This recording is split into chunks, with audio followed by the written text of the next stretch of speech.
Right, there's not necessarily a wrong way of riding a trail. And you're probably wondering, what is this video all about? Well, there's a few tips in here that I'm going to show you on that's going to improve your safety and give you a little bit more fun out there and a bit more confidence.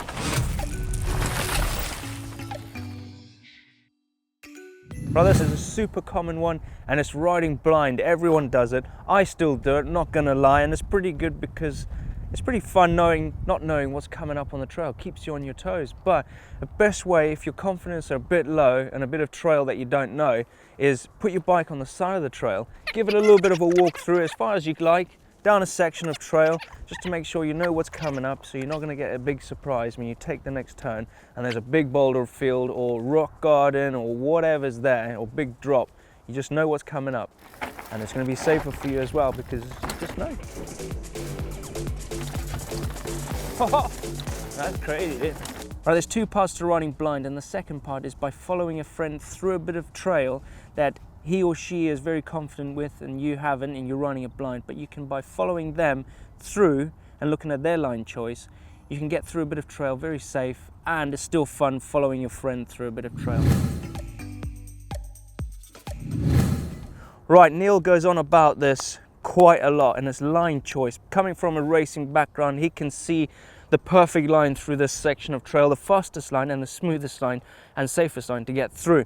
But we do talk about line choice quite a lot on GMBN, but it is crucial because when you come to a section like this, bit of rocky, really loose rocky descent, you want to get through it quite safely. You want to have the smoothest way down, and you want to get through without damaging your bike or yourself. So there's two defined lines I can see here in my eyes. There's one rider's left, so this side is definitely the way to go, where everyone has been going. It's the smoothest one, and it's to the side, skipping out this bit of rocky section right here, if you can see it. But then my line, I like to lily pad through, so touching as least rocks as possible because I don't like rock gardens. Right, cornering. I do tend to like ride a trail really fast and then like come into a turn and, well, that is not how to ride a trail. Plus it destroys the trails, but sometimes you can't help it and you got to do it. But when it comes to a flat turn such like this one right here, where the dirt is super compact, there's like loose rocks everywhere, it's hard dirt, what you want to do is have a wide tire. I've got a super wide tire here. This is a 2.6. It's a wide trail tire, and the stud pattern on this is quite aggressive, so it's going to dig through that top layer of dirt to get its maximum grip in the flat turn such like this one. But you got to be confident in your tires. You got to trust it. You got to drive your bike through the dirt to get the grip to get through and out. But the corner like this, you can use such bank stuff like this, so when you're coming in off this little descent, you can use this little gully to get your tires to dig in and push through and out down the trail. All right, this next turn is a nasty little fella. It's rough, there's rocks everywhere, it's dusty, but then underneath the surface is bedrock. So all this dust and loose rock has drifted all over it and is causing it to be super slippery. A bit like riding on ice. It's horrible and slippery. What you don't want to do is have all your weight on the front wheel while trying to come through this section of trail, because it's not going to give you much grip on the rear, and you tend to wash out the front, and you don't want to have all your weight over the front and sending you over the bars. Also, you don't want to have your weight fully back on the bike, because that's not going to add any weight to the front wheel, causing it to not have much grip whilst you're trying to turn in the corner, tending to you to go off trail. What you want to do is to keep your weight a little bit central, but off central towards the back, so you get some grip on that rear wheel when braking, and also you have enough weight on the front wheel to get grip through the turn. But what you're going to find out is that that front wheel is going to lose grip and then find grip, lose grip and find grip. But let the bike talk to you and then react to it in a natural way. Right, another thing is, to add to it, is braking. You don't want to grab a whole handful of brake whilst in the turn, because the nature of this dirt is going to send your bike into a bit of a skid and you're going to lose control and shoot off the trail.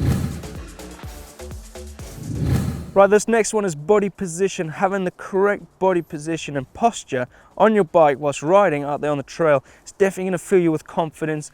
It's definitely going to make you a little bit more responsive when it comes to a bit of a situation and you need to be ready on your bars and you're comfortable and stuff. So what you want to do is have bent elbows. You want to keep your arms bent, let the bike talk to you in the front, have bent knees, let the bike bounce up beneath you, using your knees as suspension as well as your bike.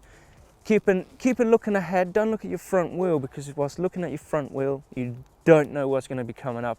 There's a little bit of a rocky descent right here, and the perfect body position for this is by leaning back, keeping your arms bent. Don't want to be locked out straight, don't want to lock out your legs straight, because you're not going to react properly, you're not going to be reacting quick enough as well. So whilst going in, what you want to do is body weight over the back wheel, bent knees, bent elbows.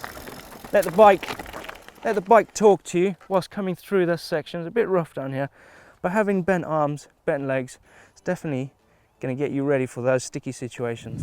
So there you go, a few tips on how to help you not do the wrong thing out there on the trail. But if you want to see more videos just like this one, don't forget to click this rad little glow right here, and you will subscribe and you get another video just like this one. If you want to see another video, click up here for How to Ride a Trail Fun. Down here where Andrew Needling and myself do line choice out at Fort William. And if you love this video and it was very helpful, don't forget to give it a thumbs up like.